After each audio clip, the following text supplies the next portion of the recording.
Espiritismo, do Espírito Casimiro Cunha, pela psicografia de Francisco Cândido Xavier, do livro Parnaso de Além Túmulo.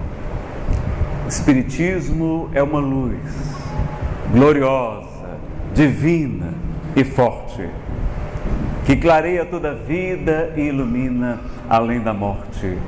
É uma fonte generosa, de compreensão compassiva, derramando em toda parte o conforto da água viva. É o templo da caridade, em que a virtude oficia, e onde a bênção da bondade é flor de eterna alegria. É árvore verde e farta nos caminhos da esperança, toda aberta em flor e fruto de verdade e de bonança. É a claridade bendita do bem que aniquila o mal. É o chamamento sublime da vida espiritual. Se buscas o Espiritismo, norteia-te em sua luz. O Espiritismo é uma escola e o mestre amado é Jesus. Meus queridos amigos, com esta poesia do Espírito Casimiro Cunha, Espiritismo, queremos prestar aqui a nossa gratidão a essa doutrina que nos trouxe tanto consolo. Eu que fui ateu durante 12 anos e que tive a oportunidade, graças à doutrina espírita, de poder reencontrar a fé. Então, meus amigos, como nós dissemos, temos uma grande alegria de poder falar da doutrina espírita, sobretudo aqui pela primeira vez em Rio Formoso, essa cidade tão bonita, não é?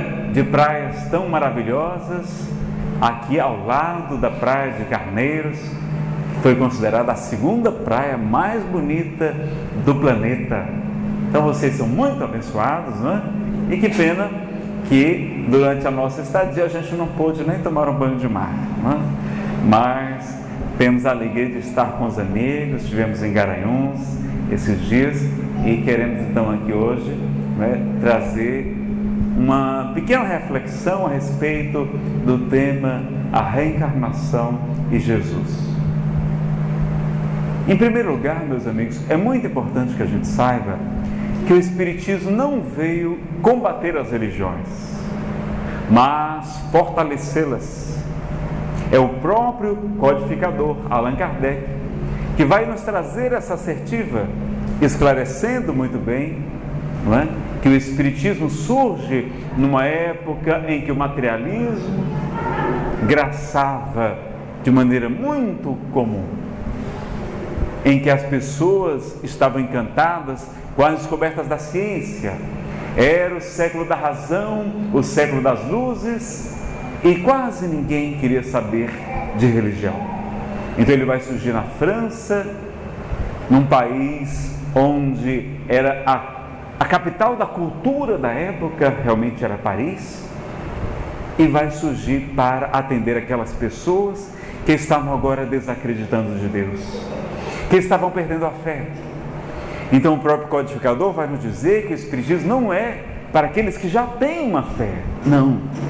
Ele vem, na verdade, para completar essa lacuna que ficou em aberto por conta do desenvolvimento da razão e da ciência no século XVIII e século XIX.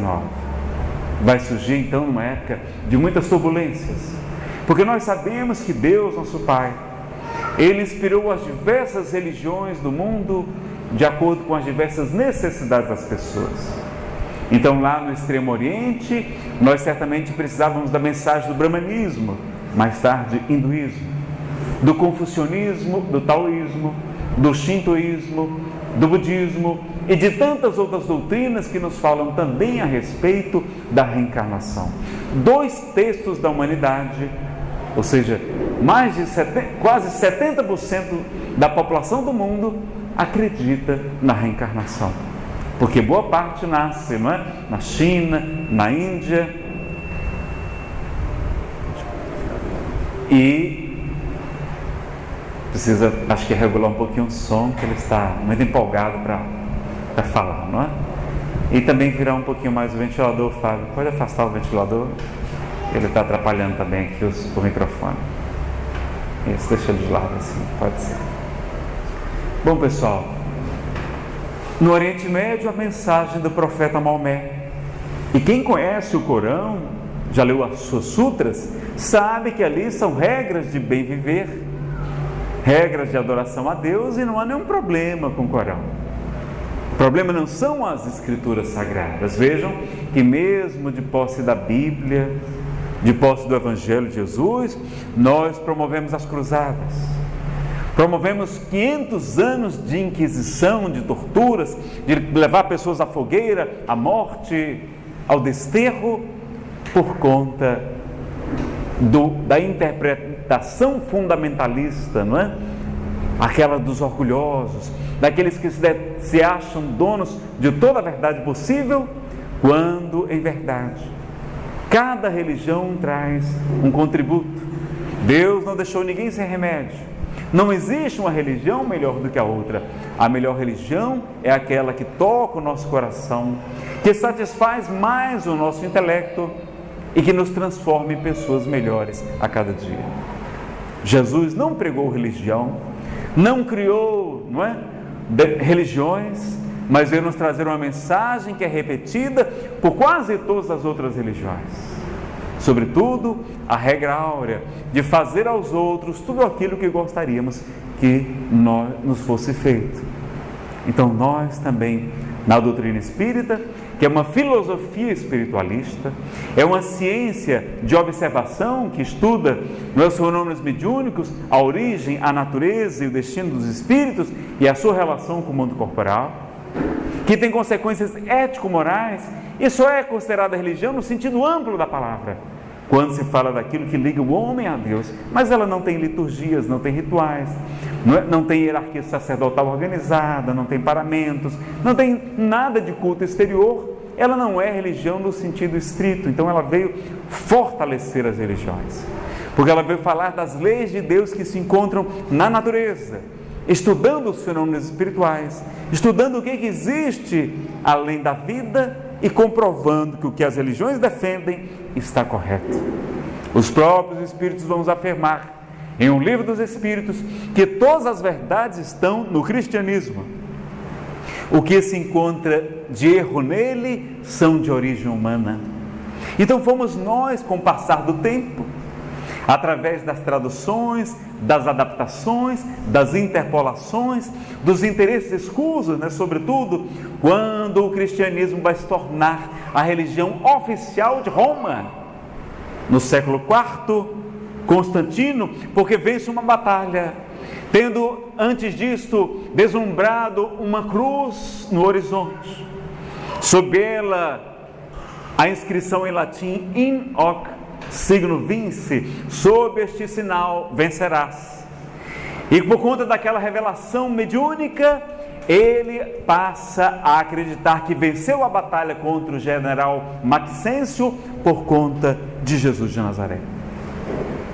E a sua mãe, então, vai pedir aos seus generais que onde se cheguem, instalem igrejas. E foi então que assim o cristianismo, antes perseguido, agora era a religião oficial do Império Romano, provocando uma série de cisões, porque a maioria das pessoas eram pagãs. E a igreja teve que fazer uma série de adaptações, de concessões. Quando foi que Jesus nasceu? Qual o dia do ano que Jesus nasceu? Nazareno, eu acho que foi 25 de dezembro, porque é o dia que a gente comemora o Natal, não é? Não, não foi. Mas se utilizou desta data para substituir uma festa ao Deus Sol Invencível, ao Deus Apolo, não é? Ao Deus Mitra, uma série de cultos pagãos, para que em vez de adorá-los, as pessoas começassem a lembrar de Jesus. Pena que hoje trocaram Jesus por Papai Noel, não é? Hoje as pessoas estão perguntando a uma criança o que é que tem no Natal, o que é que significa, não é? Se é nascimento de quem? Ela vai, Papai Noel, não é? Então vejam como o ser humano, nós mesmos no passado, fomos adulterando as mensagens. Então, quando nossos irmãos de outras igrejas católicas, de igrejas pentecostais, protestantes, presbiterianos, enfim, que eles dizem que a Bíblia condena a reencarnação, É porque, na verdade, em primeiro lugar, nós somos vítimas dessas traduções, dessas interpolações, dessas mudanças do texto. A Bíblia, portanto, não é a palavra de Deus. Ela é a inspiração de espíritos superiores, não é? Para, através dos profetas, que eram os médiuns, trazerem as mensagens, as informações, as orientações, à medida que o povo estivesse em condição de aceitá-las. Na época de Moisés, 1450 anos antes de Jesus, tinha que ser uma lei dura, uma lei firme. Então o Deus da época apresentava uma lei de olho por olho, dente por dente. Amai os vossos amigos e odiai os vossos inimigos. Mas passado quase 2000 anos, vem Jesus e apresenta uma nova regra. Tanto que em várias passagens ele vai dizer: ouviste o que foi dito, eu, porém, vos digo. Então ele vai dizer: amai os vossos inimigos, orai por aqueles que vos perseguem, vos caluniam, fazei o bem àqueles que vos odeiam, porque se amardes somente os vossos amigos, que recompensa tereis? E começou a modificar, a aperfeiçoar, alterando a lei de Moisés, porque havia muitas coisas que eram do conteúdo do próprio legislador Moisés, como ser humano, colocou na Torá, como é natural. E Jesus então veio retificar, corrigir, tanto que disseram que ele estava destruindo a lei de Moisés. E ele tem que vir a público dizer: eu não vim destruir a lei, mas dar-lhe cumprimento ou complemento, como algumas traduções trazem. Então vejam que ele vai ter que fazer um discurso adaptado à região, à cultura, ao local onde ele nasceu, mas a sua mensagem era, sem dúvida alguma, universal. E mesmo assim, não foi inteiramente compreendida em sua época. Passados 18 séculos, nós temos uma nova revelação, que a doutrina espírita vem nos lembrar de tudo que Jesus nos havia dito e nos ensinar ainda muito mais coisas. Então o Espiritismo ele é muito parecido com o catolicismo, sendo que em vez de anjo, a gente fala espírito puro ou espírito superior. Em vez de demônio, a gente fala de espíritos atrasados. Porque para nós, Deus não criou, filhos com privilégios e outros condenados ao eterno sofrimento, ao inferno eterno. Não. Deus para nós é perfeito, soberanamente justo e bom. E como Jesus nos apresentou, é um Deus Pai. Então, qual o pai que cria um filho e que para condená-lo eternamente ao inferno? Não. Era figuras de linguagem, era a linguagem que era muito pobre. Eles falavam de fogo eterno ou geena, porque a geena era aquele local. Naquele tempo antigo, meus amigos, na época de Jesus, não havia sistema de coleta de lixo. Então como é que as pessoas faziam com lixo? Elas jogavam do lado de fora do muro da cidade, e lá tinha um local onde eles ateavam fogo. Naquele tempo tinha isqueiro? Não tinha isqueiro. Tinha qualquer coisa, palito de fósforo? Também não tinha. Então era para acender o fogo, era com as pedras, não é? Com muita dificuldade. Então era um fogo que estava sempre aceso, não podia apagar, porque se apagasse, dava um mau trabalho para acender de novo. Então era um fogo inapagável, ou que nunca estava apagado. Então quando se fala do fogo eterno, era uma alusão que eles faziam a essa geena, que era a figura que os judeus tinham então da região de sofrimento, mas não quer dizer que ele seja eterno. Pode ser indeterminado, a gente pode ficar muito tempo sofrendo no mundo espiritual, anos, décadas, milênios até. Enquanto o espírito estiver endurecido, ele ainda não gozará da felicidade que aguardam aqueles que se arrependem e buscam a sua transformação.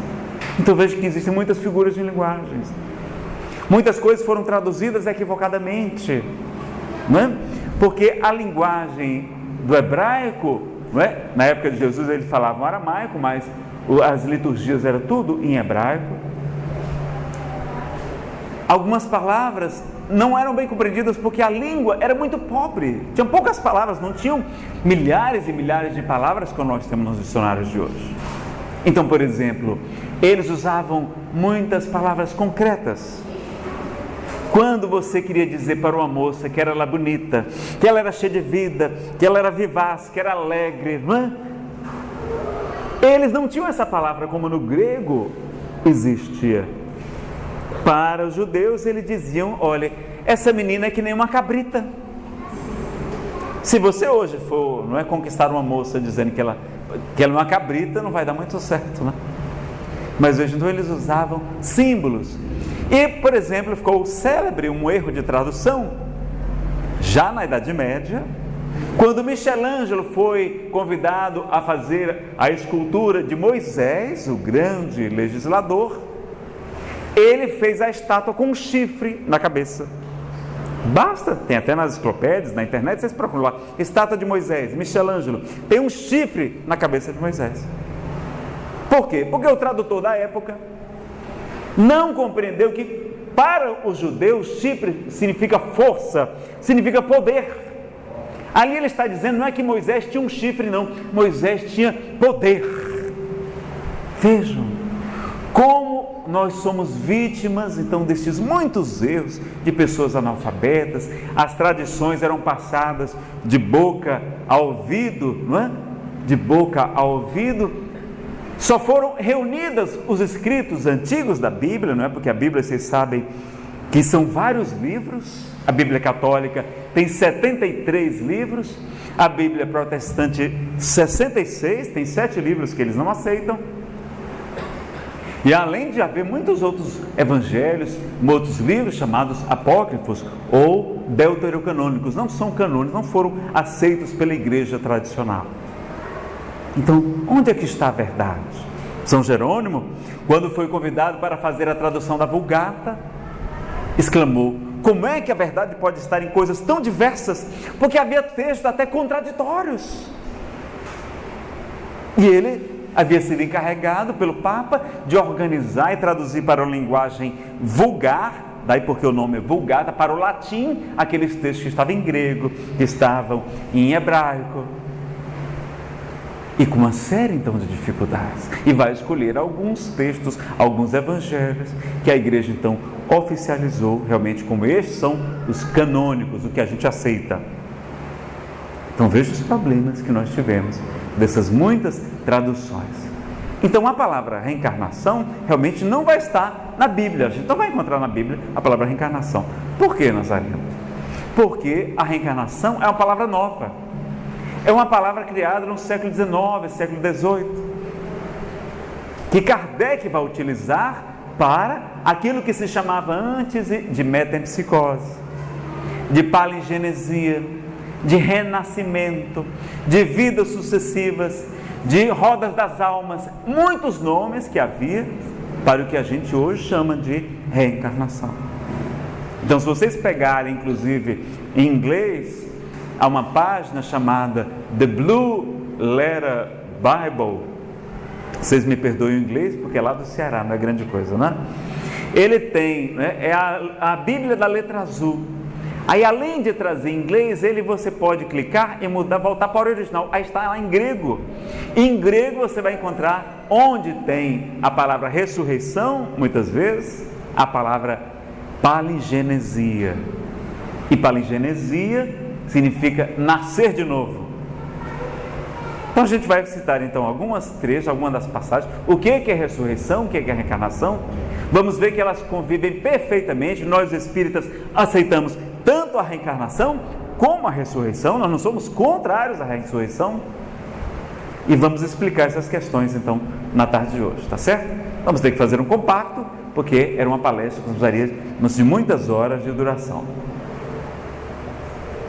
Pedir para o Gerson vir ali para o slide, né? Então, primeiro, pessoal, o Espiritismo não criou a reencarnação, apenas veio confirmá-la, né? Nós sabemos que tinha no Egito Antigo a metempsicose, que é uma crença equivocada, que a gente podia até retornar como forma animal. Isso, inclusive, foi uma das coisas que pegou muito mal. Daí porque muitas pessoas combateram a reencarnação. Porque ela dizia, o quê? Eu poder voltar como um animal? Não. Imagine uma mulher voltar como uma barata. Qual mulher que aceitaria isso, não é?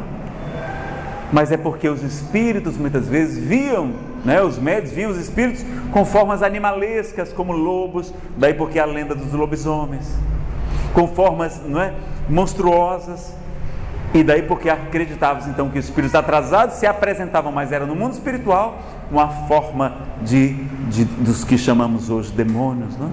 Que nada mais são do que as vítimas nossas do passado, são espíritos maus, endurecidos, e muitas vezes que nós prejudicamos no passado, né? Então, há muito do porquê da reencarnação não ter sido aceita foi o quê? Foi a crítica de dizer, não, eu não aceito voltar como animal. E é verdade, o Espiritismo concorda que isso não é possível, que o espírito jamais retrograda, né? Mas havia essa crença no Egito. Pitágoras, o grande matemático, vai trazer, a gente inclusive vai trazer uma série de homens e mulheres célebres que foram reencarnacionistas, vai trazer Platão e Sócrates, assim por diante. Nós temos conhecimentos há mais de 6.000 anos, não é? Como lá no budismo, está lá a roda de Sansara também, o registro dos livros mais antigos do mundo, como o livro dos Vedas, os Upanishads, não é? o Mahabharata também, não é? Há 5.000 anos falando já do renascimento, não da reencarnação, mas do renascimento, que é exatamente a mesma coisa. Reencarnação e ressurreição. O que é que significa então ressurreição? Dá para ler aí, Gerson? Bom, vem do latim. Ressurreição significa ressurgir, relevantar-se, erguer-se, restabelecer-se, reanimar, recomeçar, não é? Está no dicionário Wise. Então vejam que a ressurreição significa ressurgir. Quando eu fizer assim, você volta para cá, pode voltar para cá. Então, reencarnação, na verdade, significa ressurgir. Nós acreditamos na ressurreição do espírito, ou na ressurreição dos mortos. Veja que as escrituras falam da ressurreição dos mortos, mas não fala da ressurreição dos corpos. Não, porque o corpo material é perecível, ele não pode herdar o reino dos céus, como fala Paulo em Coríntios 15. Então é o corpo espiritual que vai realmente ressurgir. Então nós ressurgimos como corpo espiritual, que nós chamamos de perispírito, não é? E vamos compreendendo essas questões com mais tranquilidade. A ressurreição também no sentido das pessoas que estavam sofrendo de fenômenos de catalepsia ou letargia. Por exemplo, quais foram, não é? A gente vai ver aqui. Então, Allan Kardec vai nos dizer que a palavra ressurreição era empregada pelos judeus tanto no sentido de reencarnação como ressurreição também, não é? Eles se confundiam porque há entre os judeus, há inclusive entre os judeus ortodoxos, da Cabala, dos ensinamentos místicos, eles também acreditam na reencarnação. Aliás, não acreditam não, dizem que sabem porque faz parte da Torá, não é? Então, na época de Jesus, o vocabulário era muito limitado, quase todos eram pastores, não é? Falamos aqui da palingenesia, e não exclui, não é, a reencarnação. E já falamos aqui realmente da ressurreição, não dos corpos, mas dos espíritos. Então, alguns autores acreditam que Jesus ressurgiu em espírito materializado, ou com corpo material modificado, tanto que muitos não reconheceram. Então, estão lá em Marcos, em Lucas, em duas passagens, e também em João, não é, essa questão que está sendo abordada. Então, vamos ver aqui os casos de ressurreição e catalepsia ou letargia. Quais foram os 3 casos de ressurreição que Jesus operou no Evangelho? Pode até voltar para cá. Eu estou falando com os encarnados. A de Lázaro, que foi a última, né, que foi a mais extraordinária de todas. O que mais? A filha de Jairo, que é a primeira, e o filho da viúva de Naim, não é? Está aqui na tela, é só vocês lerem lá, não é? Tem aí as referências aí em Lucas, em Mateus e também em João, a ressurreição de Lázaro, não é? E o que aconteceu, meus amigos? Em primeiro lugar, Jesus não passou com a gente muitos anos. Dizem que ele morreu no ano 33 e hoje os historiadores têm plena certeza que ele nasceu entre o ano 7 e o ano 5 antes da era cristã. Então Jesus desencarnou com 39 anos, mais ou menos, né? Ele nasceu mais ou menos no ano -6. Então ele ficou 39 anos conosco. Será que morreram só 3 pessoas? Por que ele não ressuscitou outras pessoas, mas somente 3? Por que ele não ressuscitou João Batista, que era seu primo? Que ele dizia que ali era mais do que um profeta. Que entre os nascidos de mulher, que era como aqueles, Jesus se referia também àqueles que ainda precisam reencarnar. Jesus não precisava reencarnar, Jesus já é um espírito puro, reencarnou em missão aqui para nós. Encarnou em missão, né? Mas vai dizer que entre os nascidos de mulher, João Batista é o maior. Por que ele não ressuscitou João Batista, que era o seu primo? Por quê? Porque ali, aqueles 3 fenômenos foram fenômenos de catalepsia. Então, por exemplo, e ele mesmo vai dizer isso, de morte aparente. Primeiro caso, da filha de Jairo. Quando Jairo chama Jesus para curar sua filha, que estava à beira da morte, quando eles chegam na casa, a menina já estava morta. Já havia os tocadores de flautas, como era comum entre os judeus. Todo mundo já, não é? Ali celebrando naquele ritual diferente do nosso, não é? O velório da menina. E quando Jesus chega, o que é que ele diz? A menina não está morta, mas sim dormindo. Ou seja, ele fala que era uma morte aparente. E riram-se dele. Quando ele entra, vê a menina deitada, com aparência de morta. Isso a medicina estuda, diz que até as extremidades do corpo já começam a apodrecer por falta de irrigação sanguínea, né? O metabolismo reduz muito, é um fenômeno anímico e mediúnico também, como sofreu Ivone Pereira várias vezes, inclusive aos 29 dias de vida, e foi velada durante 6 horas, quando até que sua mãe roga a Maria de Nazaré que trouxesse de volta a sua filha, porque ela sabia que ela não estava morta. E como de um espanto, a menina chora aos 29 dias de vida e continua então com a gente por muito tempo. Então é um fenômeno até comum na medicina. E naquele tempo que não tinha estetoscópio, que não tinha eletrocefalograma, não tinha nada, como é que as pessoas sabiam que tinha morrido ou não? Então era muito difícil detectar a morte. Então, do mesmo modo que o urso polar hiberna, do que, não é, as tartarugas, enfim, tem um metabolismo que se reduz muito quando necessário, também na catalepsia a pessoa aparenta estar morta, mas não está morta, está num fenômeno de quase morte. Então Jesus fala: Talita cum, menina, eu te ordeno, levanta-te. E ela se levanta, para surpresa de todos. O segundo caso é o filho da viúva de Naim. Nesta passagem, os evangelhos que nós temos não trazem nenhuma referência à catalepsia, não é? Essencialmente, os textos que nós temos não trazem. Mas na de Lázaro, o que acontece? Vem mensageiros de Betânia dizer que Lázaro está muito enfermo e que as suas irmãs estão chamando para ajudá-lo, para Jesus curá-lo, e Jesus não vai. Os apóstolos até acham estranho, porque ele era amigo de Lázaro, de Maria, de Marta. Mas quando passam alguns dias, ele vai dizer: nosso amigo Lázaro dorme, mas me vou para despertá-lo. Está assim em todas as Bíblias que não foram adulteradas. Nosso amigo Lázaro dorme. Por isso até que alguns acreditam que a gente fica dormindo depois da desencarnação, por conta dessa interpretação da fala de Jesus. Mas era um fenômeno de catalepsia, não é? Eu trabalho até hoje, meu pai também trabalha nos Jesus. Por que a gente ficaria na ociosidade, não é? Não, vamos ficar trabalhando sempre, porque o trabalho dignifica o homem, é terapêutico até do ponto de vista da psicologia. E aí Jesus fala isso, os apóstolos não entendem, e ele não ia explicar para pescadores, pessoas simples, o que era um fenômeno raríssimo, não é, da medicina, que eles jamais tinham ouvido falar. Ele vai dizer: Lázaro está morto, vamos. E eles vão até lá. Quando chegam, pede para afastar a pedra e diz: Lázaro, vem para fora. E para a surpresa de todos, Lázaro ressurge, não é? E estava ainda todo enfaixado e até trazia mau cheiro. O mau cheiro pode ser provocado pela própria catalepsia, porque os membros já vão se apodrecendo,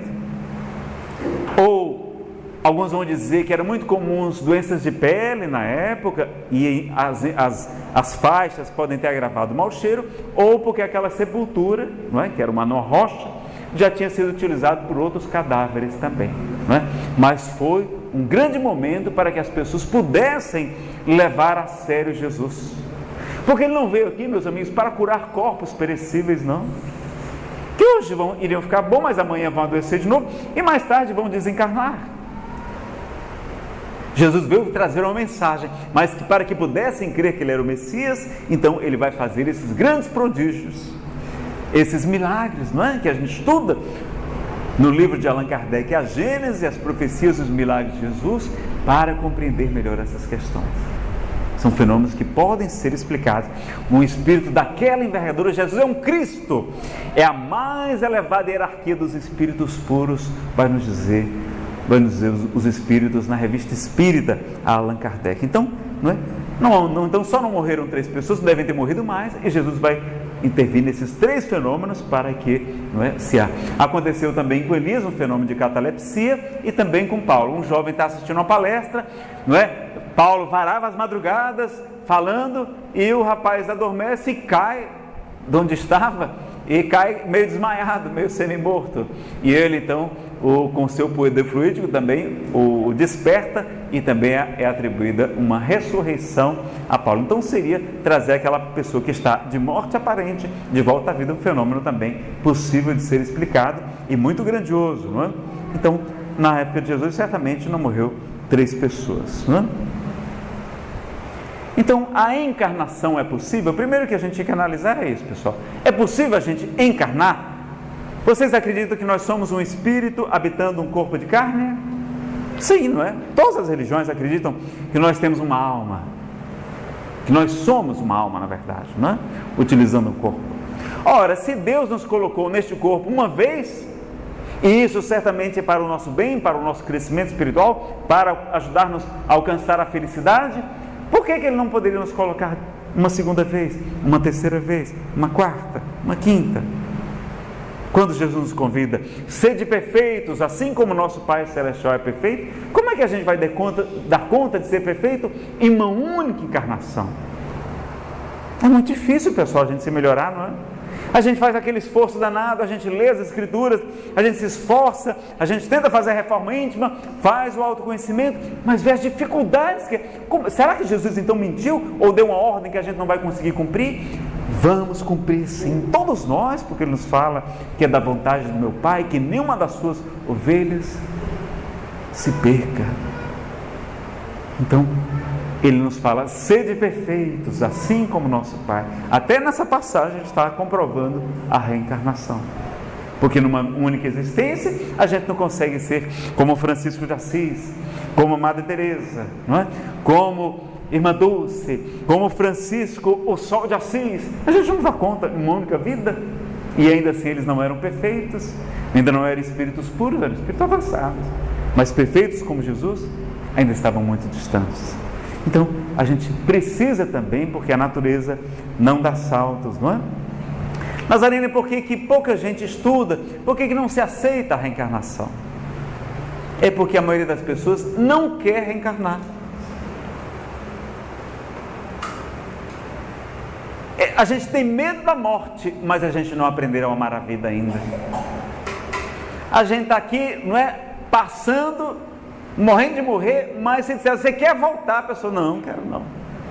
Imagine ainda mais voltar numa condição diferente, sem ter certeza do nosso amanhã.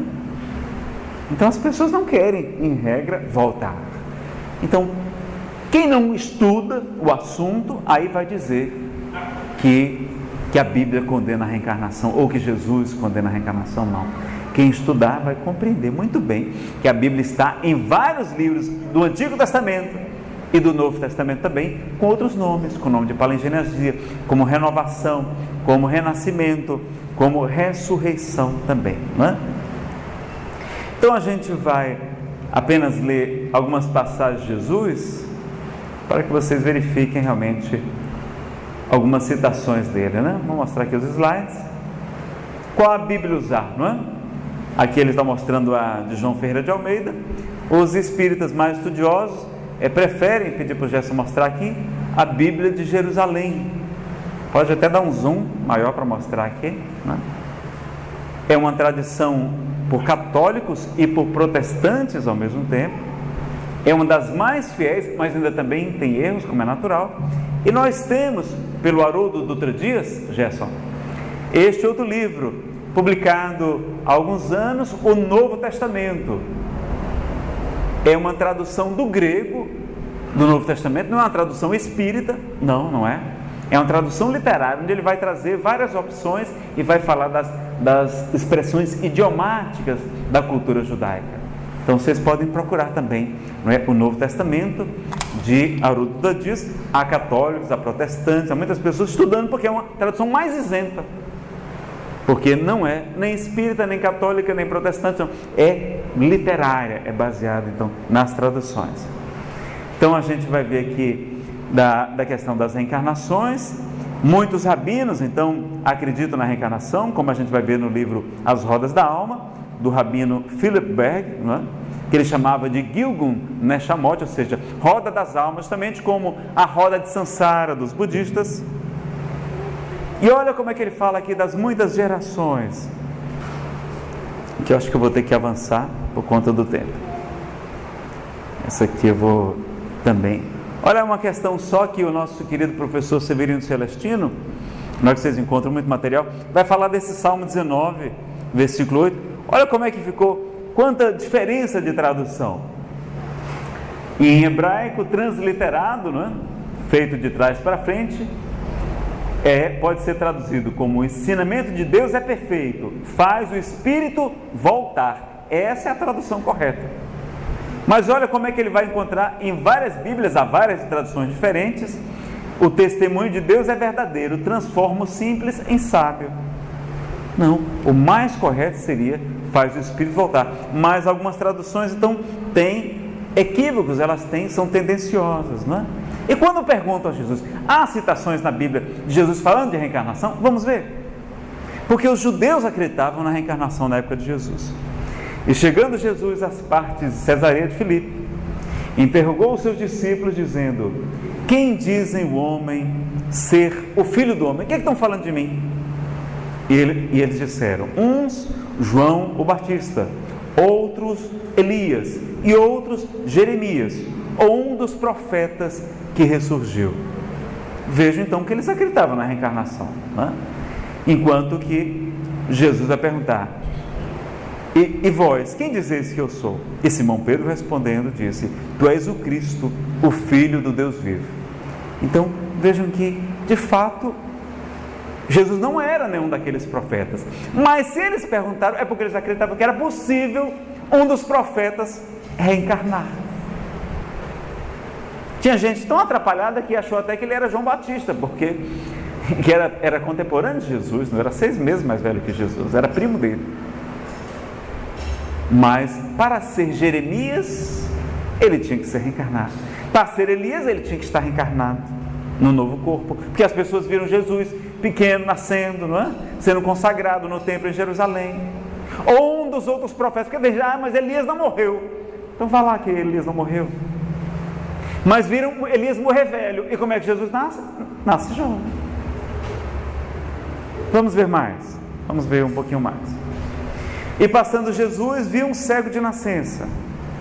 E os seus discípulos lhe perguntaram, dizendo: Rabi, mestre, quem pecou, este ou seus pais, para que nascesse cego? Jesus respondeu: nem ele pecou, nem seus pais, mas foi assim para que se manifestem nele as obras de Deus. Então vejam que eles, além de acreditar na reencarnação, quando acreditam que Jesus é um dos profetas que ressurgiu, que reencarnou, que ressuscitou, eles também acreditavam que era possível os pais, ou seja, os ascendentes, os avós, os bisavós, cometerem um erro e reencarnarem como neto, como bisneto. Então perguntam àquele cego de nascença: olha, qual foi o pecado? Porque como é que aquela pessoa nasceu cega? Cego de nascença. Que Deus justo, esse perfeito? Eu fui ateu por causa disso, porque eu não acreditava. Mas como é que Deus não faz nada? Como é que Deus permite tantas injustiças? Tanta corrupção, tantas guerras, tantas crianças morrendo de fome na Etiópia, à época. Como é que há crianças cegas, crianças paralíticas? Não é Deus que nos castiga, nós é que prejudicamos o nosso corpo físico, muitas vezes pelo suicídio, por outras ações também, lesamos então esse nosso corpo espiritual e quando reencarnamos, trazemos essas sequelas. Daí porque Jesus também falou, não é? Se tua mão é motivo de escândalo, arranca e lança para longe de ti, porque é preferível entrar na vida, ou seja, reencarnar sem a mão, do que ter o teu corpo e teu espírito condenados. Se teu olho é motivo de escândalo, arranca-o e lança para longe de ti, porque é preferível entrar na vida, ou seja, reencarnar cego, do que ter o teu espírito condenado. Vejam como tudo que ele está falando tem a ver com a reencarnação. Então, até o renascimento com lesões, então na verdade não era o neto nem o bisneto que estava pagando, como havia lá no Antigo Testamento, eu castigarei este povo até a 3ª ou 4ª geração. Não é até, a melhor tradução é na 3ª ou 4ª geração, porque o filho não pode pagar por um erro do pai, do avô, mas se for avô ou bisavô reencarnado como bisneto, como neto, aí sim ele vai estar colhendo, como fala Gálatas, Paulo em Gálatas, de Deus não se zomba, tudo que o homem semear, certamente colherá. Vamos ver mais alguma. E há também então um momento em que ele vai dizer, e eis que lhe apareceram Moisés e Elias falando com eles, foi no Monte Tabor, não é? Na transfiguração. E descendo eles do monte, ordenou-lhes Jesus, a ninguém conteis a visão, até que o Filho do Homem ressuscite dentre os mortos. Mas os discípulos interrogaram, por que dizem, pois, os escribas, ser necessário que Elias venha primeiro? Né? Então vamos voltar aqui e fazer um comentário. Bom, primeiro que nessa comunicação no Monte Tabor, Jesus mostra que é possível se comunicar com os espíritos. E aquele mesmo que havia proibido a comunicação com os chamados mortos, não é? Que foi Moisés, lá em Deuteronômio, e com razão, porque o povo hebreu estava no cativeiro do Egito, estava se tornando politeísta, consultando as pitonias, os pitons, os médiuns, os charlatães, inclusive, não é? Enganando as pessoas com fins materiais, com fim de fazer vingança, trabalhos de magia, e Moisés proíbe, e fez muito bem, mas ele próprio tinha um conselho de 70 anciões que profetizavam, que davam comunicações mediúnicas. Está lá no livro de Números. E há um momento em que 2 deles, Eldá e Medá, estão profetizando no campo, onde não era permitido, eles só profetizavam no tabernáculo. E Josué, filho de Num, vem ter com Moisés e vem dizer, Senhor, repreende a Eldá e Medá, porque eles estão profetizando no campo, onde não é permitido. E qual a resposta de Moisés? Quisera eu que todo Israel profetizasse como eles, mostrando que a mediunidade, se for usada santamente para o bem, ela é benéfica, porque o próprio Moisés era médium, ele não viu a sarça ardente no deserto e dali escutou a voz de Yahvé convidando para libertar o seu povo. Então vejam que há também, não é, a possibilidade da comunicação, mas ela é muito complicada, tem que ser em locais adequados, pessoas preparadas, e há gente que usa a mediunidade para o mal. Então o Espiritismo também é contra a utilização da mediunidade para fins ignóbeis, para fins equivocados. Então nós concordamos com a proibição de Moisés, mas vejam que ele próprio, aquele mesmo que condenou, apesar de ter um conselho de médiuns, os 70 anciões, ele vai conversar com Jesus, junto com Elias, no Monte Tabor, no momento da transfiguração, quando o rosto de Jesus brilha como o sol, quando suas vestes ficam alvinitentes, mostrando que a comunicação com o mundo espiritual é plenamente possível. Se fosse certo, Jesus teria feito? Não, Jesus teria dito, olha, não vamos fazer isso não, pessoal. Quando os apóstolos perguntaram, estão dizendo que tu és Elias, tu és Jeremias, o que é que ele diz? Não, pessoal, isso é bobagem, é impossível o homem reencarnar. Ele disse isso? Não. E ele jamais se calou diante do erro. Então vejam que Jesus era a favor da crença da reencarnação, que era comum em sua época, né? E diziam que Elias tinha que voltar antes do Messias. Veja como eles acreditavam na reencarnação, né? Então Jesus respondeu, de fato Elias virá e restaurará todas as coisas. Eu, porém, vos declaro que Elias já veio, e não o reconheceram. Antes fizeram com ele tudo quanto quiseram. Assim também o Filho do Homem há de padecer nas mãos deles. Então os discípulos entenderam que lhes falara a respeito de João Batista. Então Jesus está falando aqui que João Batista é a reencarnação do profeta Elias, não é? Está aqui, aliás, vou acrescentar mais aqui. Porque todos os profetas e a lei profetizaram até João. E se o quereis reconhecer, ele mesmo é Elias que estava para vir. Quem tem ouvidos para ouvir, ouça. Então vejam que Jesus nos fala também naquela passagem aliás, até vale a pena a gente comentar essa questão de Elias. Olha como ele era parecido com João Batista.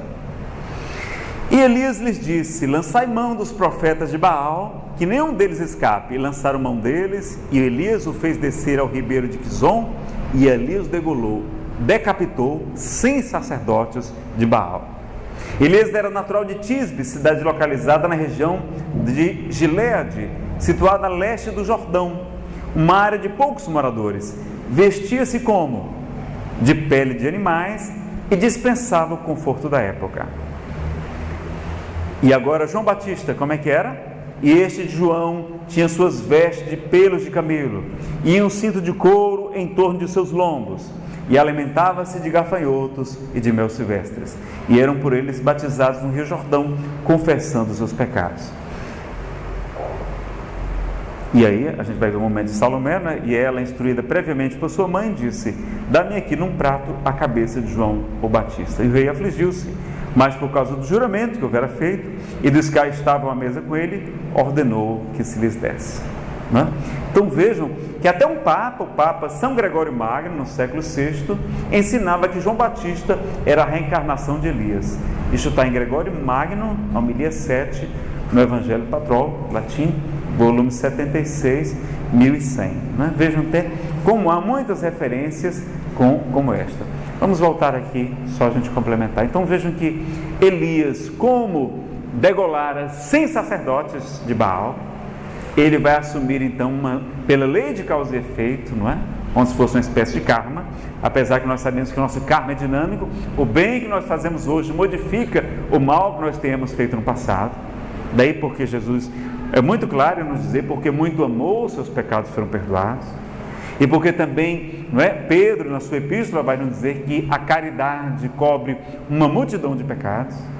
Mas João Batista ainda assim se submete, não é, por seu próprio livre-arbítrio, vai aceitar ser decapitado, porque ele também houvera decapitado outras pessoas no passado, não é? Então vejam que a reencarnação, não é, Jesus fala claramente dessas passagens, e em outra, em João 3, nós vamos ver aqui, não é, um encontro de Nicodemos. Vamos para a leitura aqui. Este, de noite, foi ter com Jesus e lhe disse: Rabi, mestre, sabemos que és mestre vindo da parte de Deus, porque ninguém pode fazer esses sinais que tu fazes se Deus não estiver com ele. A isto respondeu Jesus: em verdade te digo, que se alguém não nascer de novo, não pode ver o reino de Deus. Precisa ser mais claro que isso? Não precisa ser mais claro que isso, né? Vamos ver o que é que acontece. Não te admires que eu te dizer, importa-vos nascer de novo. Então lhe perguntou Nicodemos: mas como pode suceder isso? Acudiu Jesus: tu és mestre em Israel e não compreendes essas coisas? Porque olha o que é que ele vai perguntar, né? Olha a bobagem não, como ele entendeu realmente a pergunta. Porque alguns nossos irmãos, de maneira a interpretar que este nascimento seria pelo batismo, que João o Batista é que iniciara, não havia batismo antes de João Batista, né? E a pessoa tinha que se arrepender do seu pecado, era como se fosse uma transformação, era uma reforma íntima. A gente vai ver que Jesus, ele não está falando de batismo, não. Aliás, ele próprio não batizava, os seus discípulos batizavam, mas ele próprio nunca batizou ninguém. Mas vejam que lá quando ele está falando com Nicodemos, mas como pode um velho como eu entrar novamente no ventre de sua mãe?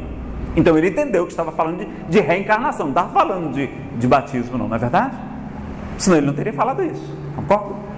Então vejam como o texto nos é claro. Agora, nós compreendemos, nós respeitamos, não é? Sinceramente, meus amigos, para ser bom não precisa acreditar em reencarnação, importa ser bom, não é? Jesus coloca o único critério na passagem dos cabritos à esquerda, das ovelhas à direita, e quem sabe qual foi esse único critério para a salvação, não é? Que aliás, vocês sabem o que significa salvação? Yeshua, que era o nome de Jesus, o Yeshua, significa salvação. Eles adoravam fazer até trocadilhos com isso, os judeus.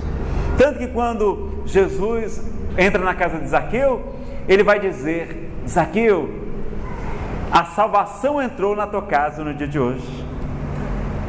Mas ele faz uma brincadeira. E Yeshua, Jesus, entrou na tua casa no dia de hoje. Por isso há tanta confusão colocando Jesus como Salvador, porque o seu nome significa salvação. Emmanuel é que significa Deus conosco, Jesus significa salvação.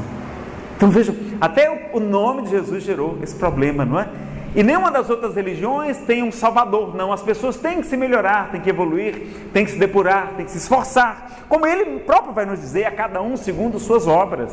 Está lá no Apocalipse em 2 versículos, inclusive no último capítulo, que cada um será julgado conforme as suas obras.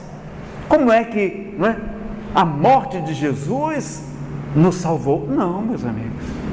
Isso era costume dos judeus, que sacrificavam animais, pombas, cabritos, ovelhas, touros, faziam aquela expiação dos animais para que se redimisse dos seus pecados. Era uma crença judaica que Jesus combateu, que Jesus vai dizer 2 vezes em Mateus: misericórdia quero e não sacrifícios. Misericórdia quero e não sacrifícios. Então, não é ele morrer que vai nos salvar. A morte dele e a sua ressurreição ao 3º dia, que nós acreditamos que ele reapareceu em espírito, não foi em corpo. Vamos verificar? Vamos verificar.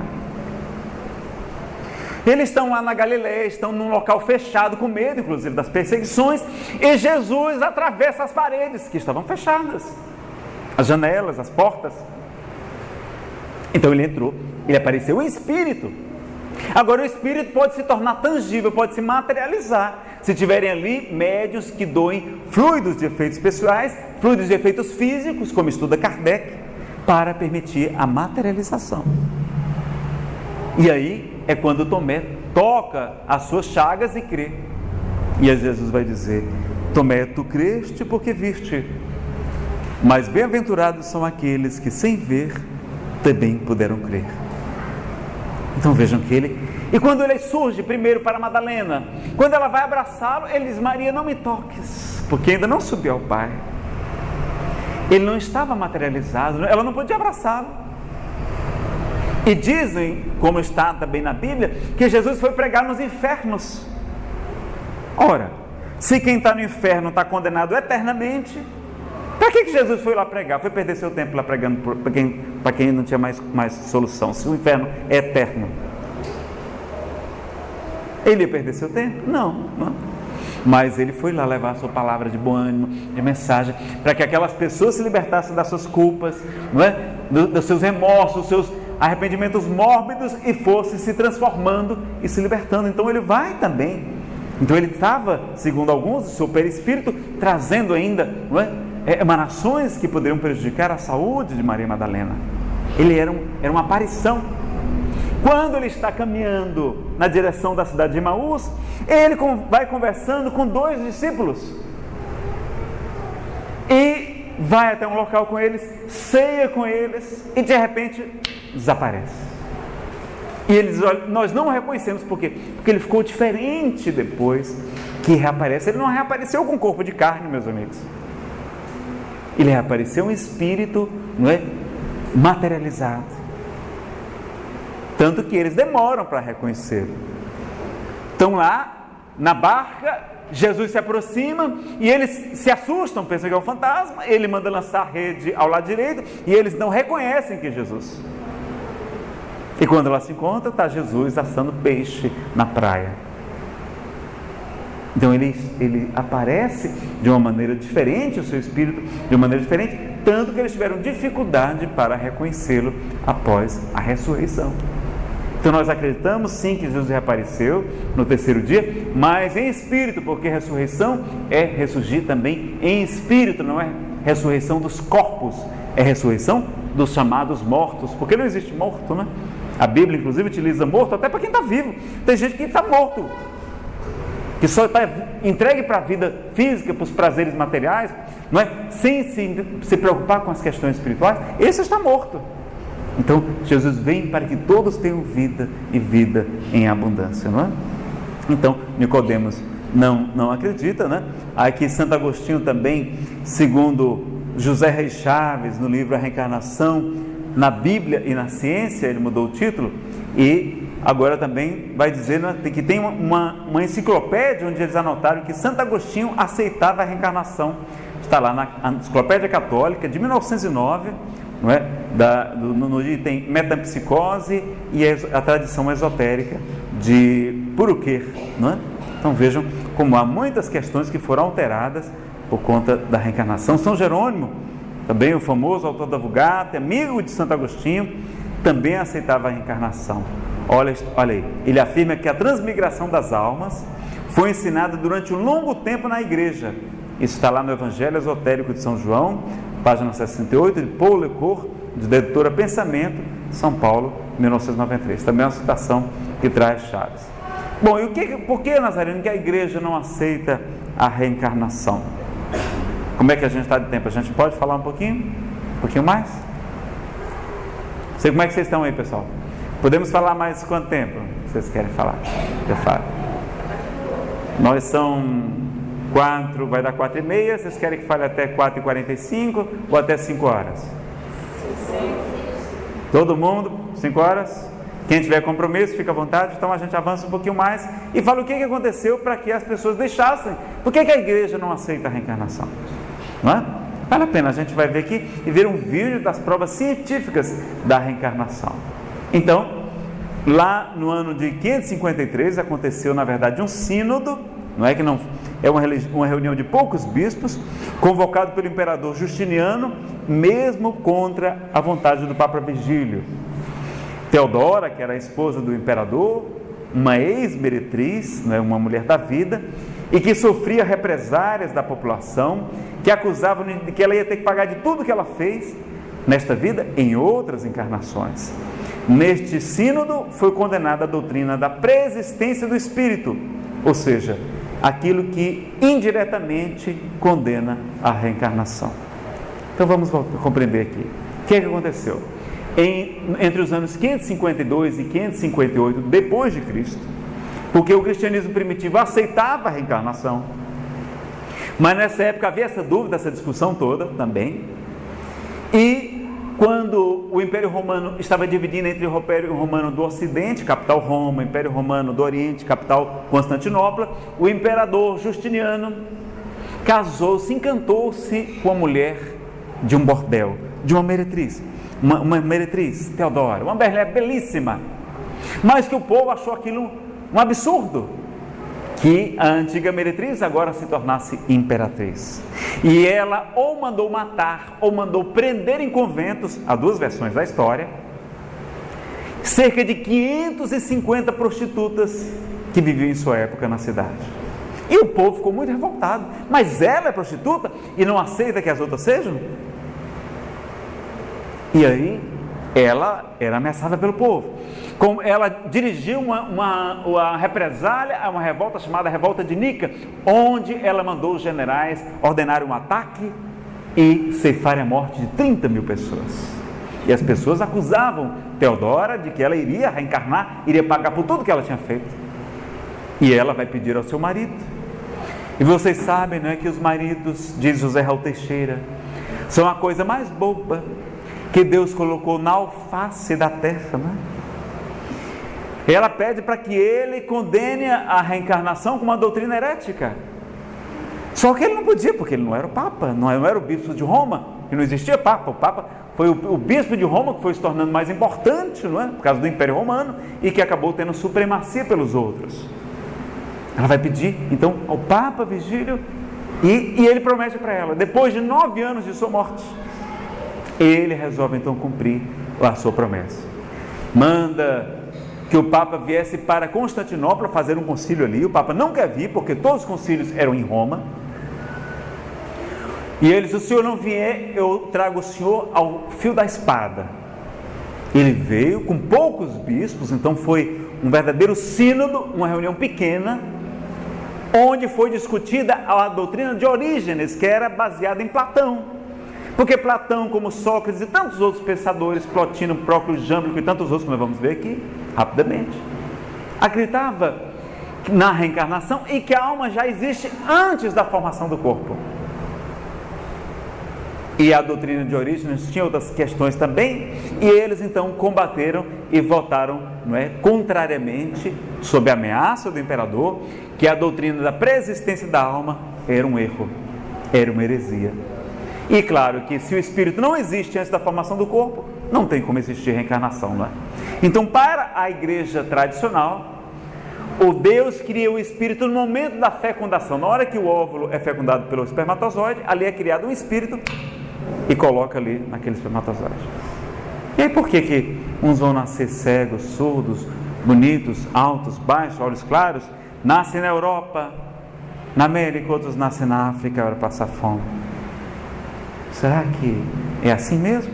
Ou será que esses espíritos são espíritos milenares que vão reencarnando, que já existem, mas como a doutrina da pré-existência de alma foi condenada, não existe então na doutrina católica mais espaço para a reencarnação, mas não existe nenhum documento oficial da Igreja Romana, se vocês conhecerem, me mostrem, que condene a reencarnação. Não existe. Existe condenando então a pré-existência da alma, o grande doutor da Igreja, Orígenes, que foi questionado também em sua época. Então vejam que a rigor mesmo o que houve foi esse problema, uma questão política, social, pessoal de uma mulher por conta da reencarnação.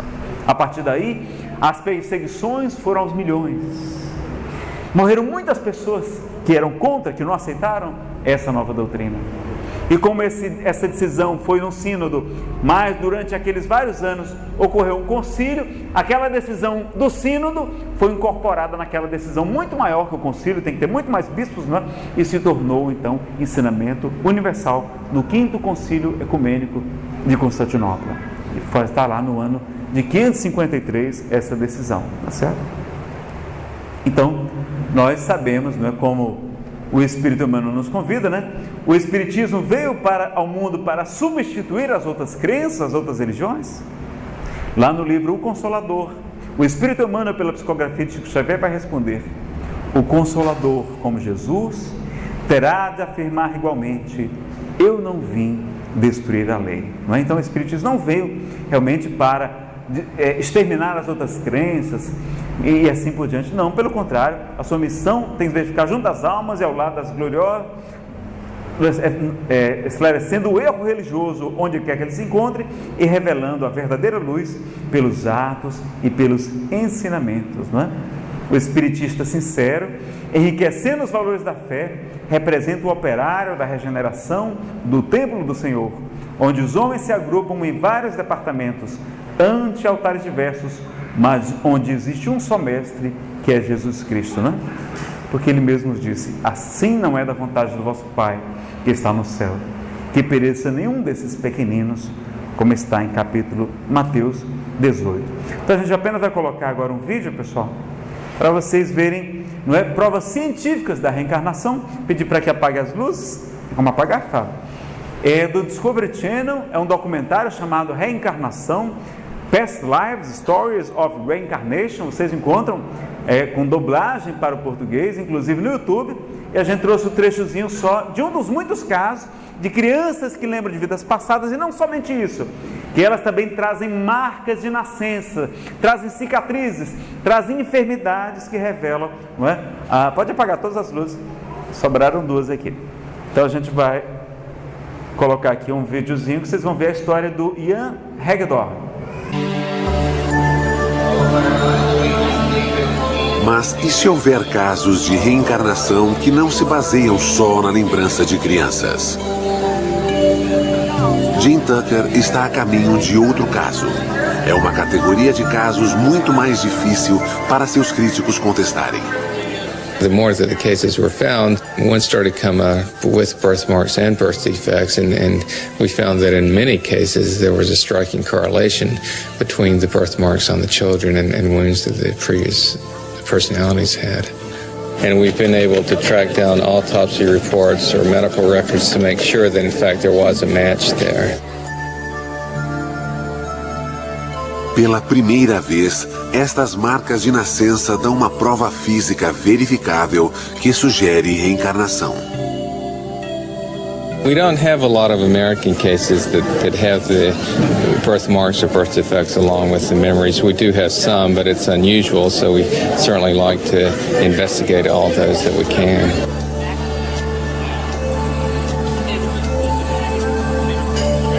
Jim está prestes a visitar um desses casos. Ele está indo para a Flórida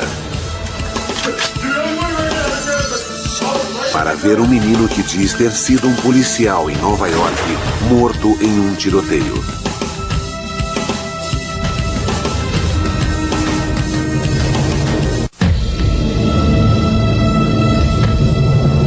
When I was big, I was a police officer.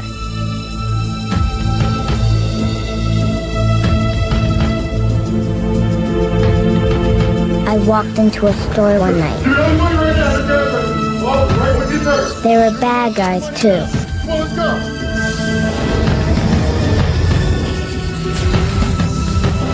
They shot me dead. Give me your money now!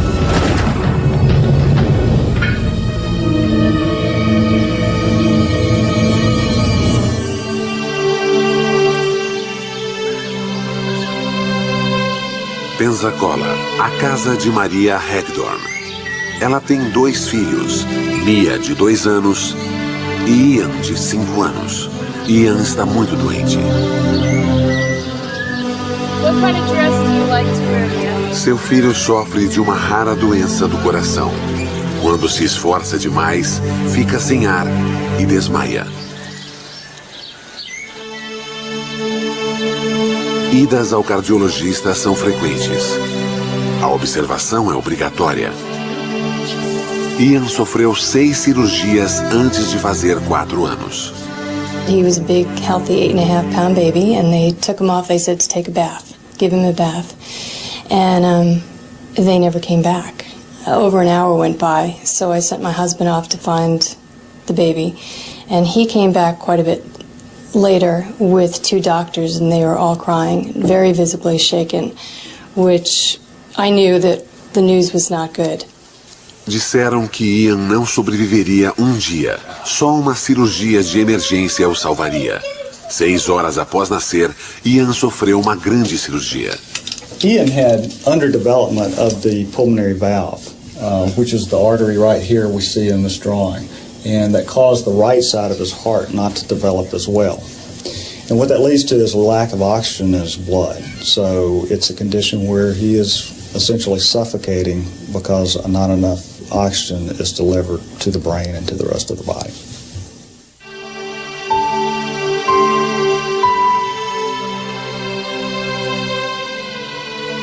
A cirurgia correu bem. Após 9 horas, os médicos repararam a válvula. Mas o subdesenvolvimento do lado direito do coração levaria tempo e mais cirurgias.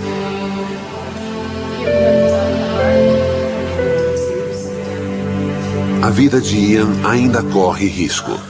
O que traz Jim aqui é um evento que ocorreu 1 ano antes de Ian nascer.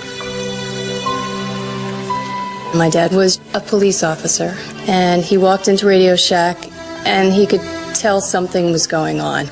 2 guys up at the front desk pulled a machine gun out of their overcoat and pointed it at the manager. And my dad pulled his revolver and said, "Drop your weapons, I'm a police officer." And somebody was shooting him quite immediately after he said that.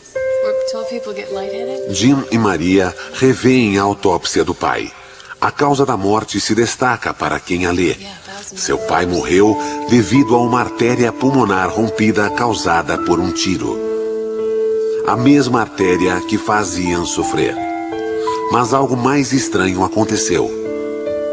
The first time was when he was about 3, and I was doing some work in my office, and he was making quite a bit of noise, and I had threatened him with a spanking if he didn't quiet down.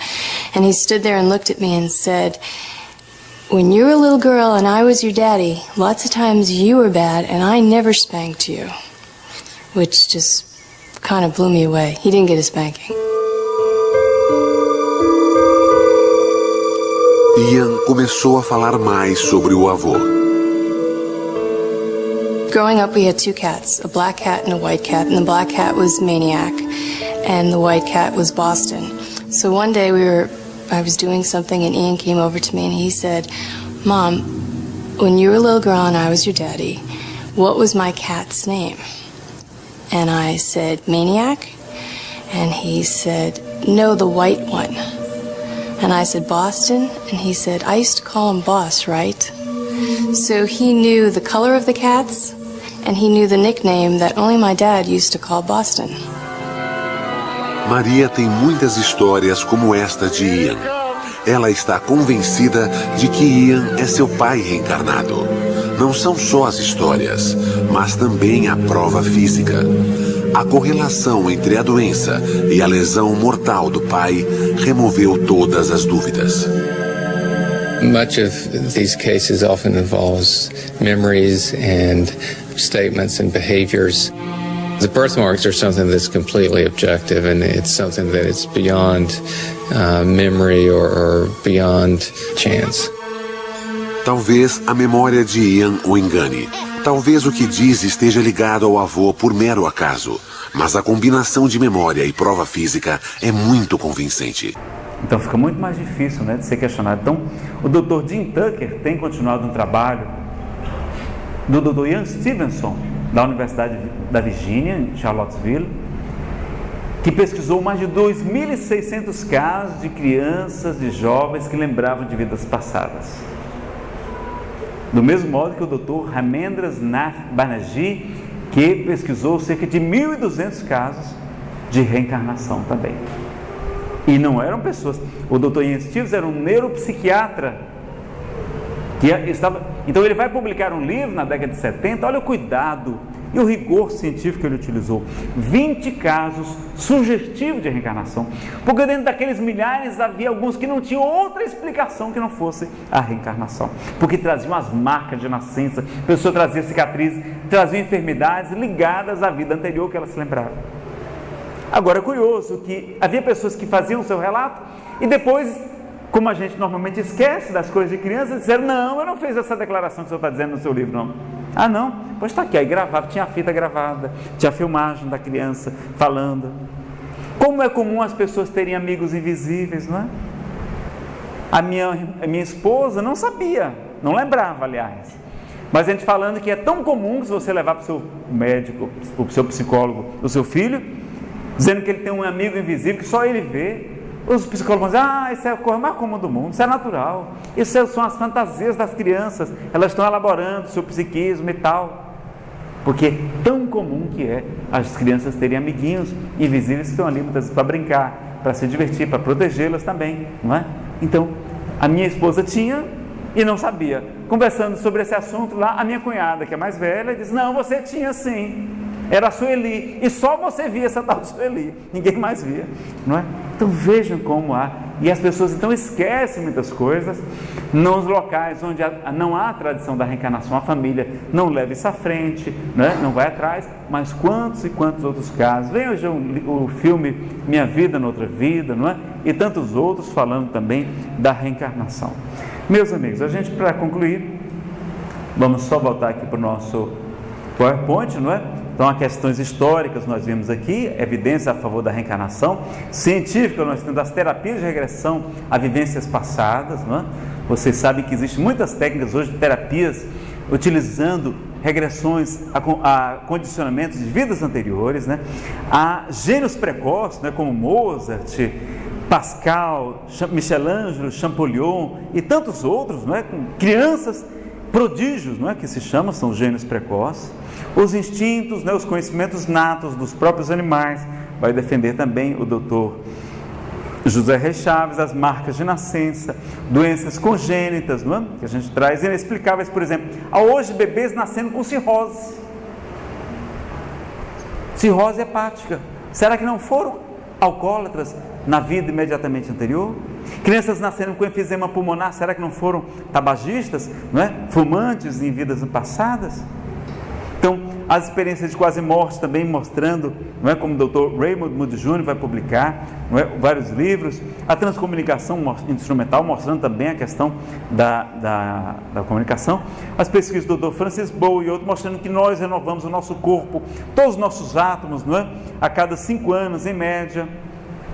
As questões filosóficas que nós já comentamos, a reencarnação no livro no Antigo Testamento, então vai ter lá em Gênesis, por exemplo, a citação: os filhos lutavam no ventre de Rebeca.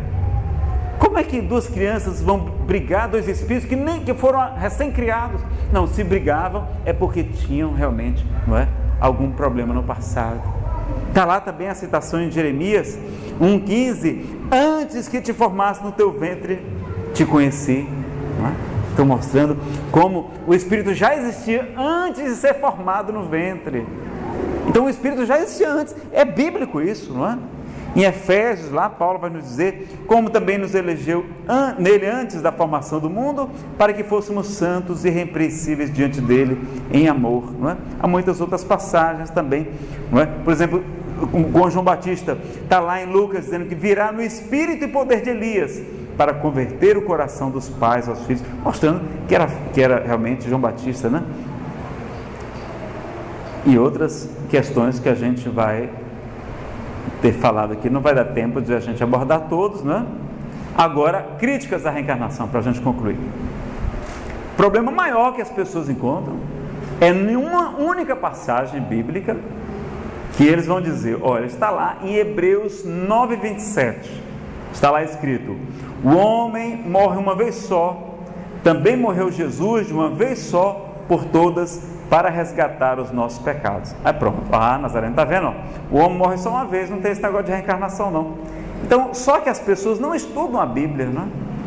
Quando a gente vai realmente lá em Hebreus, vocês pegarem qualquer Bíblia mais grossa, como essa de Nova Jerusalém, no início das epístolas ela tem uma introdução, um estudo sobre aquela carta. Nas Bíblias católicas, nas Bíblias protestantes tem também, e todas elas vão dizer que muito provavelmente aquela carta não foi escrita por Paulo, porque não tem a saudação, o endereço, não é? Aquela introdução que ele fazia, o estilo é completamente diferente.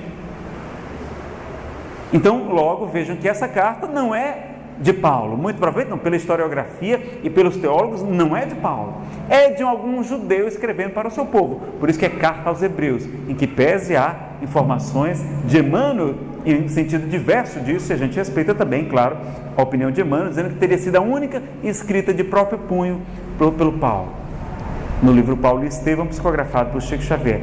Mas veja que coisa curiosa, lá então em Hebreus nós temos uma única passagem dizendo que ao homem só é dado morrer uma única vez e depois vem um julgamento.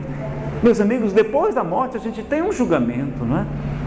Tem aquele juízo individual que a gente faz, aquele nosso balanço da nossa vida. A vida se aparece como se fosse um filme que passa rapidamente. Nas experiências de quase morte as pessoas relatam isso. E nós então fazemos aquele juízo.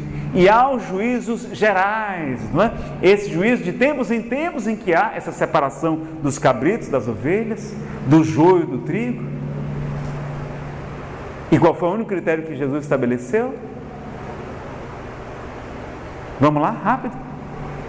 Pessoal, isso é muito importante. Foi a única coisa que ele pediu para saber quem vai salvar. Não foi para amar a Deus. Também não foi para amar ao próximo. Tive fome, tu me deste de comer. Tive sede, tu me deste de beber. Eu estava nu e tu me vestiste.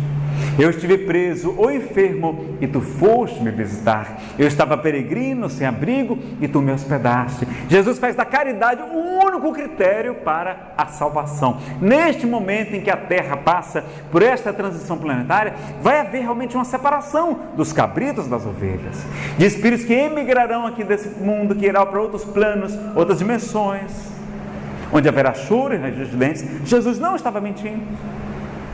Mas vejam que ele vai dizer: bem-aventurados os brandos e pacíficos, porque eles herdarão a terra. Ou seja, o mundo não vai ser destruído, a terra vai continuar prosseguindo, vai se tornando um mundo cada vez mais melhor, mais feliz. E vejam então que o único critério que ele estabelece é a caridade. E por isso Allan Kardec vai dizer que é fora da caridade que não há salvação, não é fora da igreja X, Y, Z, não precisa passar por rituais, por iniciações místicas, não. O importante é combatermos o vício mais radical, que é o egoísmo, uma questão 913 do Livro dos Espíritos. Então pronto, já está bem facinho, já valeu a pena ter ficado até mais tarde, não é? Já vamos poder ir para casa feliz, porque está fácil então encontrar a salvação, porque basta ser bom. A pessoa pode ser ateu, pode ser católico, protestante, espírita, budista, não precisa ter rótulo religioso, mas precisa ser bom, fazer o bem. E os Espíritos complementam que a caridade também é a benevolência para com todos, é ser bom para todos, é a indulgência para com as imperfeições alheias, é dar um desconto para as imperfeições dos nossos irmãos, e o perdão das ofensas. Olha que maravilha. Então vejam, não é?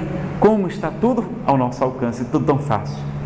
Então vejam que Paulo não vai dizer, se é que é Paulo, não vai dizer o homem só nasce uma vez, não, senão ele estaria contrariando diretamente Jesus, não é?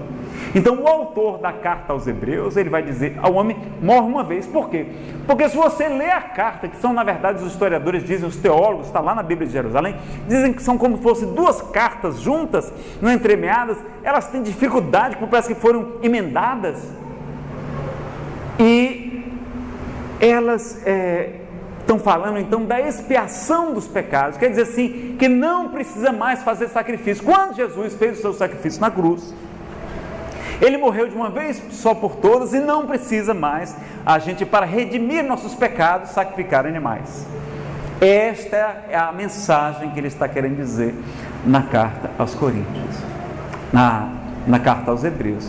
Este escritor desconhecido que não sabe. Agora, será que a Bíblia toda, não é que há passagens que são controversas com outras?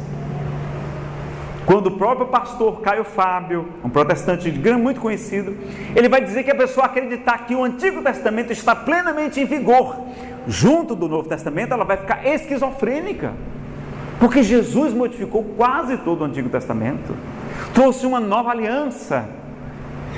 Por que as pessoas se apegam tanto ao Antigo Testamento? Não. Então, o Novo Testamento, a gente compreender, saber que ali são interpretações de um povo judeu, de um povo simples, que não tinha muitas palavras, altamente simbólicas, que precisa de um estudo mais aprofundado, com mais carinho. Mas o mais importante é a caridade, como o próprio Paulo vai nos dizer, que não adiantava nada, não é? Ainda que ele falasse a língua dos homens, a língua dos anjos, se não tivesse amor, se não tivesse a caridade, de nada adiantaria. Tivesse o corpo para ser queimado, desse todos os seus bens aos pobres, não é? Se soubesse todos os mistérios, enfim, se não tivesse amor, de nada adiantaria. Então, o importante realmente é a caridade. Então, será que dessas muitas passagens, será que não tem umas que são mais importantes ou mais valiosas que outras? Temos sim. Para nós e para Allan Kardec, o ensinamento moral de Jesus é aquilo que tem de mais importante na Bíblia. Então, Jesus falou diretamente e claramente, várias vezes, como nós vimos aqui, a respeito da reencarnação. Várias e outras vezes também indiretamente, como nós falamos, sede perfeitos. Ora, o que é que vale mais? Jesus falando várias vezes ou uma carta que ninguém sabe de quem é, controversa, dizendo que o homem só é dado morrer uma única vez, depois vem o juízo. Ora, mesmo que fosse Paulo e Jesus, eu prefiro ficar com Jesus. Não é verdade? Então o Espiritismo respeita sinceramente as pessoas que acreditam na ressurreição da carne. Não há nenhum problema em acreditar nisso, o importante é sermos bons, mas vejam que não devemos combater ou criticar os espíritas somente porque estudamos um pouco mais e verificamos que há interpretações que nos levam a crer que a reencarnação está conforme a Bíblia e conforme a ciência, não é? Muitas religiões foram reencarnacionistas, não é? Olha aqui, fazer uma relação rápida aqui. Olha aqui, quantas religiões e doutrinas são reencarnacionistas? O cristianismo primitivo, até o ano 553, foi a data daquele concílio de Constantinopla. O brahmanismo, que mais tarde virou confucionismo. O budismo, a cabala, o candomblé, o caodaísmo, a corenergéticos, não é? Que é uma filosofia de autoconhecimento. O esoterismo, o espiritualismo em geral, o espiritismo, a gnose, o hinduísmo. Na Índia tem 1 bilhão e 200 milhões de pessoas e 80% delas são hindus, não é? A Igreja Católica Liberal Alemã, que não aceitou o dogma da infalibilidade papal. A Igreja Cristã Essencial, Igreja de Swedenborg, Igreja Messiânica, Igreja Unida do Canadá, o islamismo esotérico, né, baseado nas sutras 2:26 e 16:5:2 do Corão, o jainismo, o judaísmo esotérico, a Legião da Boa Vontade, que não é propriamente uma religião, mas uma filosofia, o mahaísmo, martinismo, o pé forte, Eva Perracos, o rosacrucianismo, o santo daime, a Sechonoye, o sikhismo, o sufismo, o taoísmo, a teosofia, a umbanda, o xamanismo, né? Muitas tribos xamãs acreditam na reencarnação, o shintoísmo, o yoga, né? Patanjali, o criador do yoga, era reencarnacionista, o zen budismo e até o zoroastrismo. Então vejam quantas doutrinas, não é? E quantos líderes aí que nós vamos ter. Eu vou depois colocar no slide, porque se a gente for ler todos aqui, são muitos, né? Jesus, Buda, Confúcio, Dalai Lama, não é? Chico Xavier, Krishna, Lao Tse.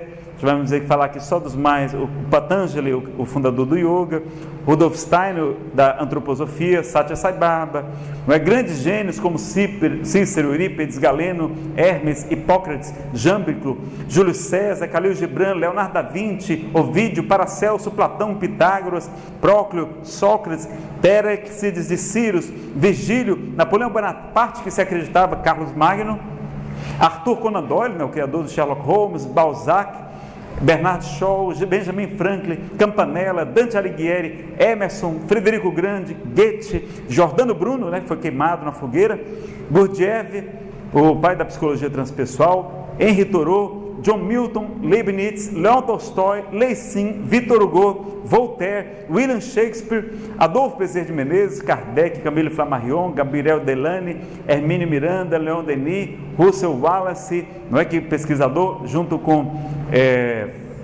Charles Darwin, descobriu a teoria da evolução das espécies, William Crookes, o cientista francês, pesquisadores famosos, aí tem muitos, a gente não vai ler porque são muitos, mas o Ian Stevenson, não é, que nós comentamos, ele já desencarnou, o Dr. Albert de Rochat, na França, Brian Weiss, Bruce Woodberg, Stanislas Grof, Armando Nath Banerjee, Hernani Guimarães Andrade, aqui no Brasil, que publicou o livro Reencarnação no Brasil, Joel Wilton, Ken Wilber, Maurice Netterton, um dos criadores da terapia de regressão a vidas passadas, Raymond Moody Jr., Roger Woolger, Rosier, Rutger Dolker, Tower Deflesen, Edith Fiore, Elizabeth Kluber-Ross, Ellen Wambach, que ela fez regressões em milhares de pessoas e publicou os seus estudos, né? Alexandre Dumas, Erickson, Eva Perracos, John Perracos, não é? Ken Wilber, Paul Lecoq, Patrick Drouot, também um parapsicólogo francês, escreveu um livro sobre reencarnação, Richard Wagner, Salvador Dalí, Schopenhauer, Thomas Edison, Trigueirinho, Walt Whitman,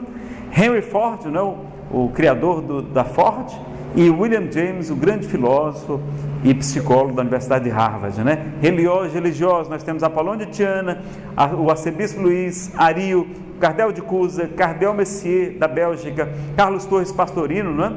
O escritor de Minutos de Sabedoria, que foi teólogo, foi católico, se tornou espírita, Dom Aldo Pagotto, ali, bispo de Sobral, Dom Messier, Dom Passavali, Monsenhor Stanislau Orígenes, não é? Muitos acreditam ter sido reencarnacionistas, Papa Eugênio IV, Papa São Gregório, Pastor Joel Goldsmith, Plotino, Rufino, Santo Agostinho, Santo Atanásio, São Boaventura, São Cirilo, São Clemente de Alexandria, São Jerônimo, São Justino, Sinésio, Vasiliev, o pastor Neemias Marien, não é? De Copacabana, no Rio de Janeiro, que desencarnou, deixando uma grande saudade, um grande legado. Ele, um dos maiores conhecedores de Bíblia do mundo, foi, inclusive, participou de programas de televisão sobre questionamentos na Bíblia, vai defender claramente que a Bíblia defende a reencarnação.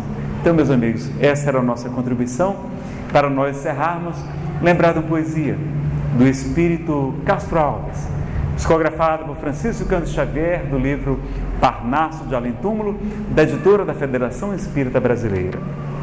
Há mistérios peregrinos, no mistério dos destinos, que nos mandam renascer. Da luz do Criador nascemos, múltiplas vidas vivemos, para a mesma luz volver. Buscamos na humanidade as verdades da verdade, sedentos de paz e de amor. E em meio dos mortos-vivos, somos míseros cativos da iniquidade e da dor. É a luta eterna e bendita, em que o Espírito se agita na trama da evolução. Oficina onde a alma presa forja a luz, forja a grandeza da sublime perfeição. É a gota d'água caindo no arbusto que vai subindo, pleno de seiva e verdor. O fragmento de estrume que se transforma em perfume na corola de uma flor.